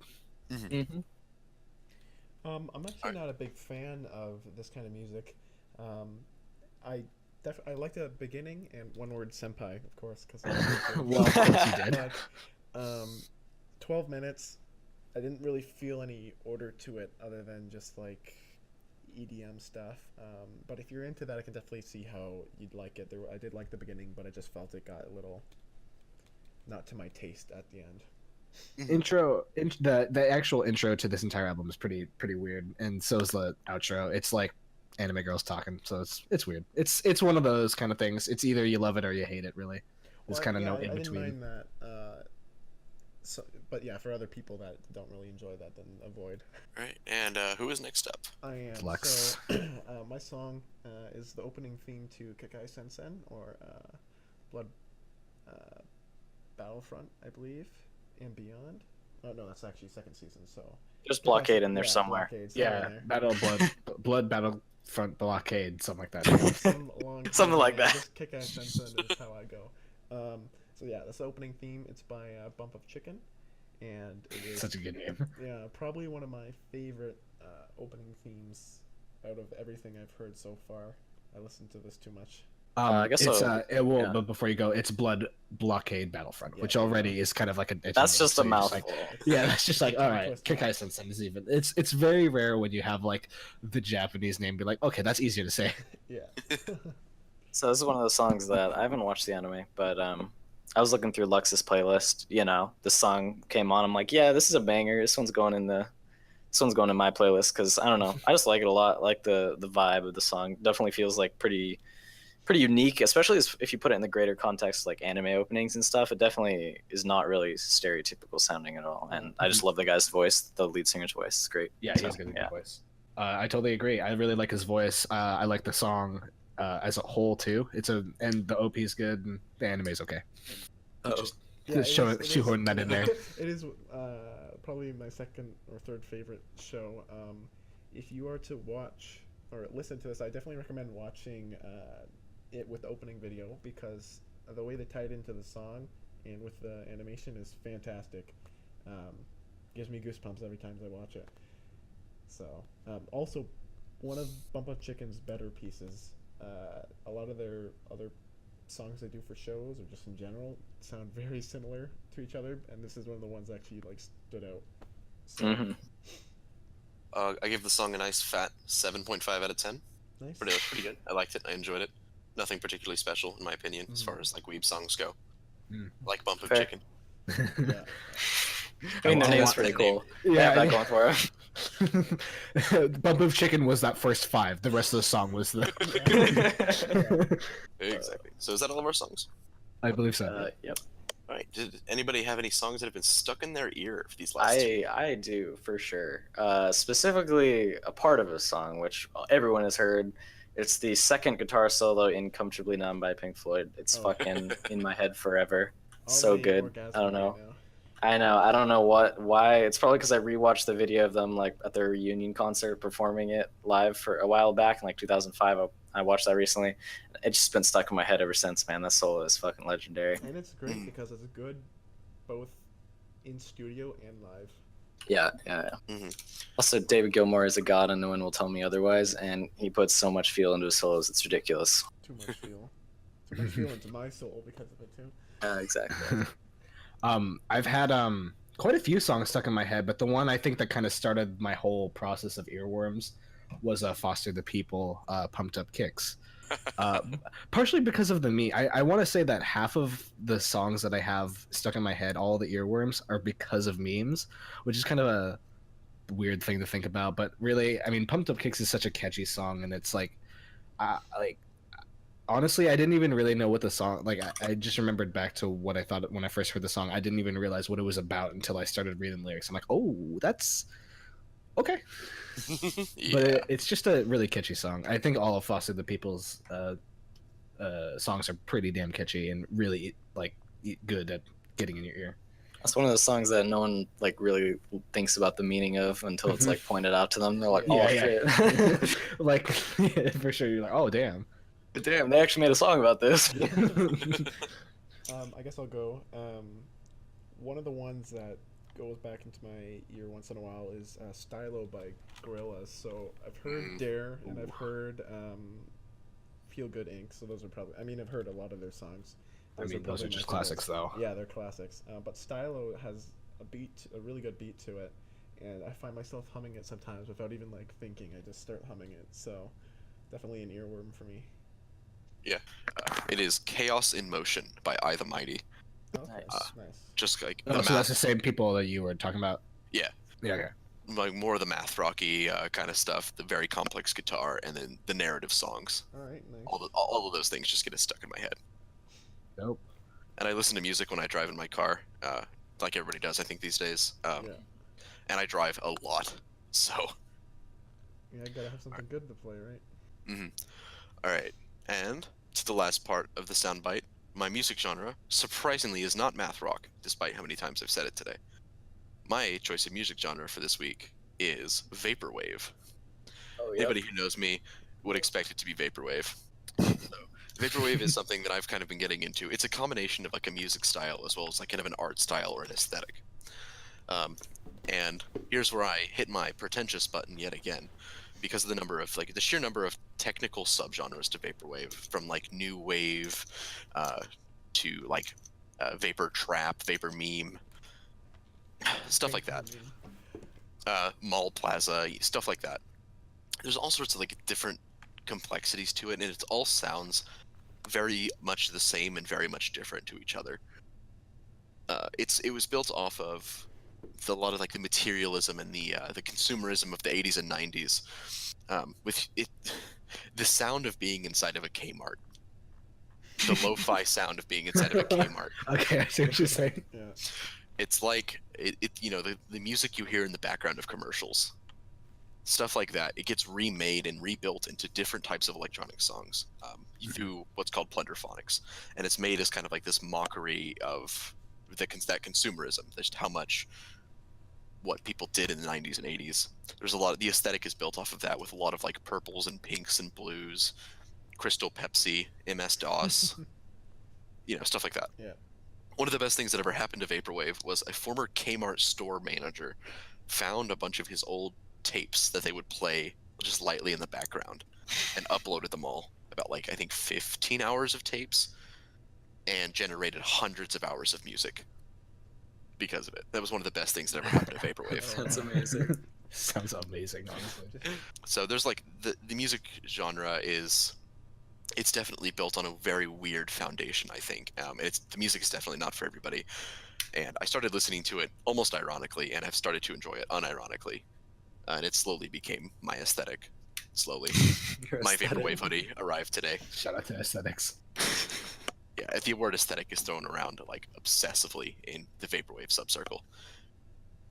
So that is my genre of the week. We will have another one by our next host, more than likely Goo or Lucas. And so that comes to our very last topic for the day, and that is our anime of the week, our pitch of the week. Ooh. Who would like to start us off? You would. All right. So my pitch of the week, I have changed last minute to Classic. Shumatsu nane shitemasu ka, isogashi desu ka, Sukute Murate I Desuka. That's the first time I've ever said that name in full. In short, it is Suka Suka. In English, it is World End. What do you do at the end of the world? Are you busy? Will you save us? It is 12 episodes long. It aired in spring of 2017, and it was one of the most absolutely emotionally impacting shows I've ever watched. I think it didn't get too much attention when it was airing. It did get a lot more attention during the Twitch marathon, interestingly, where it became the subject of many Twitch chat memes. The Happiest show, girl in the world. happiest girl in the world.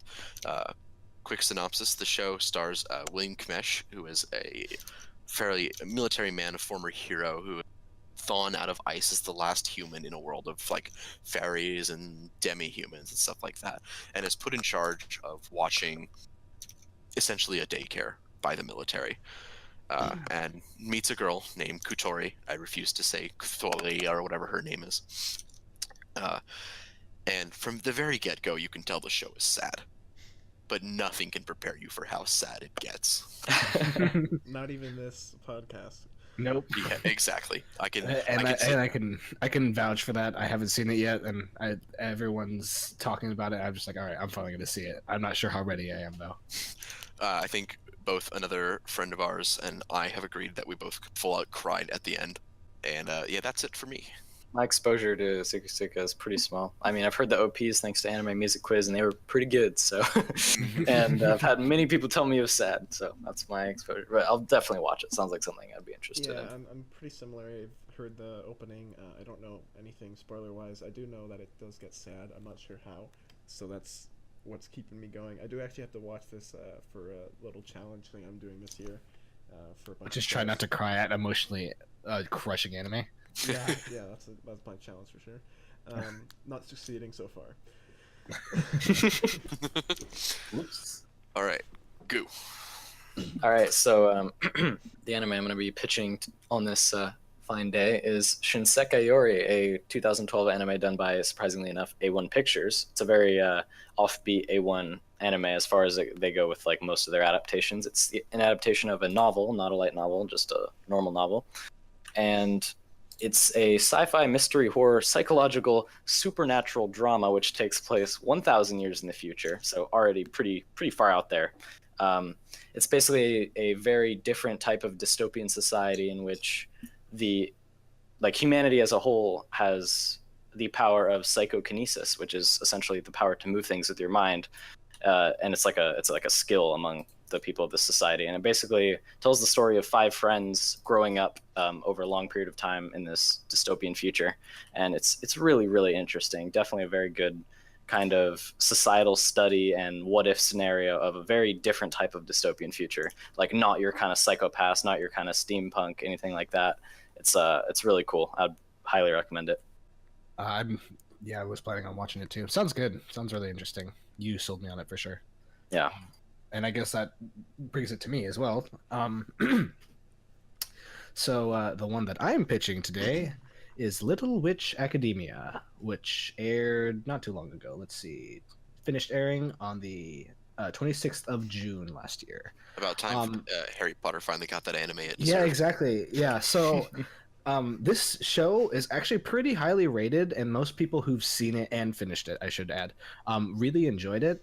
It's pretty underrated, and I can see why. There's a lot of reasons why I feel like it could and should be underrated, because it has a lot of episodes where it's just like, I mean, what's the point? I mean, it is an episodic kind of format, but I still feel like there are some episodes just like, I like this episode almost didn't need to exist. It was a 2-core anime. I suppose I'm not really selling myself, but I'd say with every, little grain of salt, I feel like for every bad episode, there's at least 1 or 2 really good episodes that really just bring the show back up. And I'm like, okay, this is why I watch Little Witch Academia. It's pretty funny. Like, I think that the episodes that come to mind when I talk about like how good episodes can get are the episodes that take place in Finland and in Susiland. Those things are pretty funny. And the best part about this anime, in my opinion, is actually when it gets to the ending, because I really think Trigger knows how to end an anime. So yeah, it's pretty underrated, and I will say that it's pretty hard to get into too. It's pretty slow at the start, and the middle can kind of blow too. It's just that ending that I feel is the strongest point, and I feel like it would be very hard for people to just be like, yeah, no, that sucked. Yeah. I've seen. I saw the opening and ending themes to it. Oh, they're great. They're very good. Animation in them is actually fantastic too, and it looks like a very fun show. So I'll probably end up watching it. So I guess that brings me around back to me. I'm actually going to be pitching 2, a seasonal and one that's already been done. So you can He pick did. between them. The absolute madman. Yeah, feels Banned. Yeah, ban me already.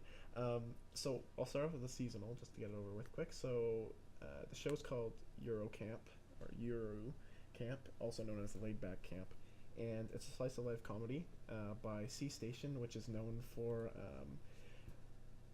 basically nothing of importance. So this was sponsored sort of in part by Crunchyroll, and again, it's a slice of life show. It's basically about cute moe characters going camping, and Shocking.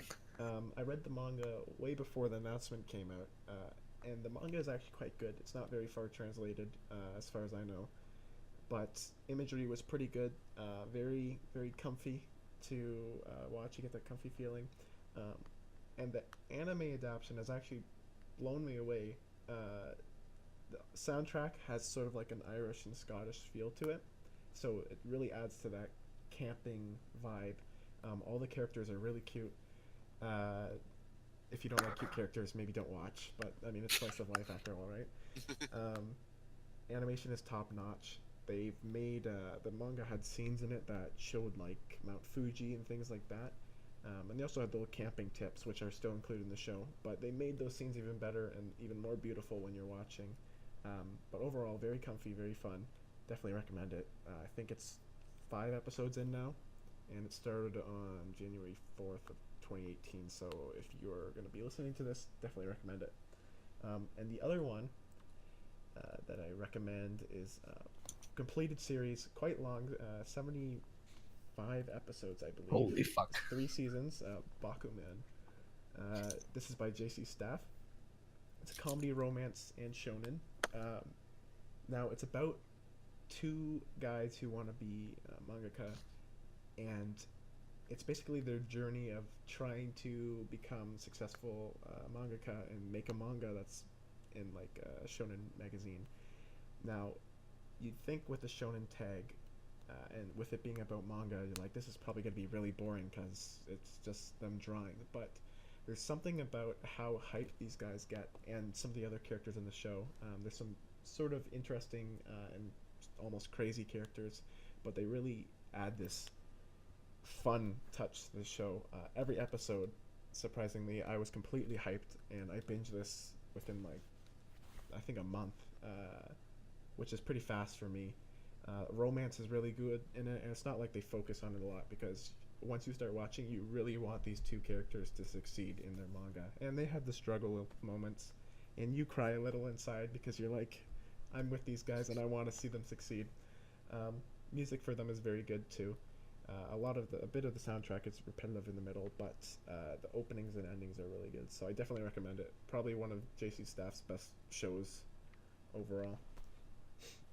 Exciting. Definitely sold me on it. All right. Well, with that, we've hit the end of all of our topics for today, and so we will head out and sign off. I've been Bell. I've been Jamie, I guess. I'm Lou, or Lux, or whatever you want to call me. You guys know me. Yeah, it's good talking with you guys. You. And thank you for joining us for the Plugcast. Next week, we'll have a different host, more than likely Goot, and who knows, maybe even a different name, maybe even a different language. Oh, Who knows? Yeah, we're gonna learn Japanese because clearly that's what we should be doing anyway. the following week will be Latin. So Yep. We're gonna be Church doing it in Latin. Pig Latin. Church Latin. Please do. Ixnay on the insay. All right. Well, thank you for joining us, and have a lovely morning, night, afternoon, evening, moon. Who knows? Toodles. The end.